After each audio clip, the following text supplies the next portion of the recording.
Hello everyone, I hope all are feeling well. जो भी जाओगे बढ़िया होंगे। और इस वीडियो में हम लोग देखेंगे मूवमेंट ऑफ टेरिटोरियल आर्मी के बारे में।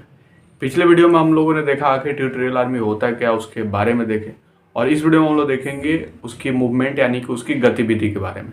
सबसे पहले बात करें तो मूवमेंट यानी कि प्रादेशिक सेना की इकाइयाँ।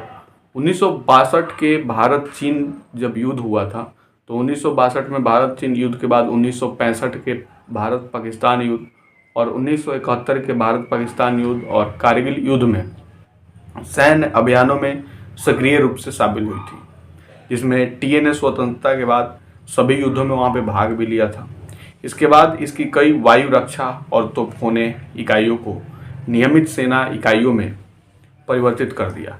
टीए ने श्रीलंका में ऑपरेशन पवन, पंजाब और जम्मू कश्मीर में ऑपरेशन रक्षक को देखा गया। पूर्वोत्तर भारत में ऑपरेशन राइनो और ऑपरेशन बजरंग में भी भाग लिया था टेरिटोरियल आर्मी ने। विभागीय इकाइयों ने औद्योगिक अशांति और प्राकृतिक आपदाओं, विशेष रूप से 1991 के उत्तरकाशी भूकंप, 1993 के भातुर भूकंप और 1999 के उड़ीसा चक्रवात के दौरान भी नागरिक अधिकारियों की सहायता की थी यहाँ पे टेरिटोरियल आर्मी ने। भारतीय शांति सेना के हिस्से के रूप में टीए 29 जुलाई 1987 से 24 मार्च 1990 तक श्रीलंका में शांति स्थापना गतिविधि में भी शामिल था। 1990 के दशक की शुरुआत से इकाइयों को जम्मू और कश्मीर, पूर्वोत्तर भारत और भारत की उत्तरी और पश्चिमी सीमाओं पर सक्रिय रूप से तैनात किया गया था। 2021 की एक रिपोर्ट के अनुसार लगभग 75% टीए इकाइयाँ जो है इन क्षेत्रों में आतंकवाद रोधी और आतंकवाद रोधी क्षेत्र में तैनात थे। 1994 से कई टीए सैनिक जम्मू और कश्मीर जैसे आतंकवाद रोधी क्षेत्र में 3 साल तक नियमित रूप से सैनिकों के रूप में सेवा करते रहे थे।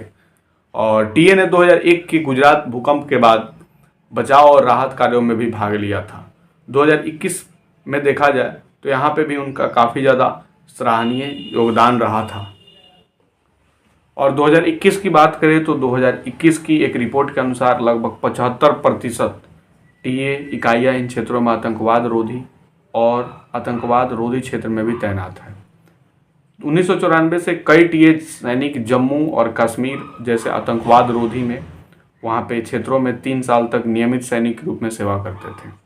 इसके साथ ही टीए ने 2001 में भाग लिया और 2002 में गोधरा ट्रेन जलाने की घटना के बाद दंगों के दौरान वडोदरा में भी तेल प्रतिष्ठानों की रक्षा की। टीए ने पर्वतारोहणियों गतिविधियों में भी भाग लिया। संयुक्त भारत ब्रिटिश टीए पर्वतारोही अभियान ने अक्टूबर 1982 और सितंबर 1994 में माउंट कोकथाम 6147 मीटर यानी कि 20,167 फीट और मई 1998 में पश्चिमी सिक्किम में माउंट टेचनखोम पर चढ़ाई की।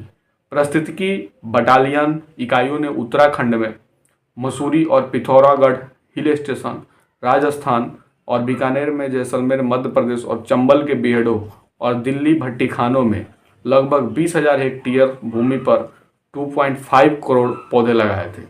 2021 तक पारिस्थितिकी कार्य बलों ने 65 से 75% जीवित रहने की दर के साथ 72,761 हेक्टेयर के क्षेत्र में कवर करते हुए कार्य किया था और 6.9 करोड़ पौधे भी लगाए थे। 2020 में चीनी घुसपैठ की चिंताओं के कारण अंडमान और निकोबार द्वीप समूह में टीए कर्मियों की उपस्थिति भी हुई थी और बढ़ाने की योजना भी बनाई गई थी। 29 जून 2022 की रात को मणिपुर के तोपुले रेलवे स्टेशन के पास 107 इन्फेंट्री बटालियन के कंपनी स्थान पर भूस्खलन हुआ, जिसमें निर्माणाधीन जीराब एवं इम्फाल लाइन की सुरक्षा के लिए तैनात किया गया था। टीए कर्मियों की मौत हो गई। प्रत्येक टीए सेवा कर्मियों के परिवार की मुआवजे के लाभ के रूप में 1 करोड़ से अधिक उनके बच्चों के भविष्य के लिए लाभ मिले। तो ये थी इनकी मूवमेंट यानी कि गतिविधि जो टेरिटोरियल आर्मी की है, उससे रिलेटेड थोड़ी सी इन्फॉर्मेशन। आई होप आपको बढ़िया लगा होगा। जल्दी मिलते हैं ऐसा ही कोई नया वीडियो लेके, तब तक के लिए बाय बाय।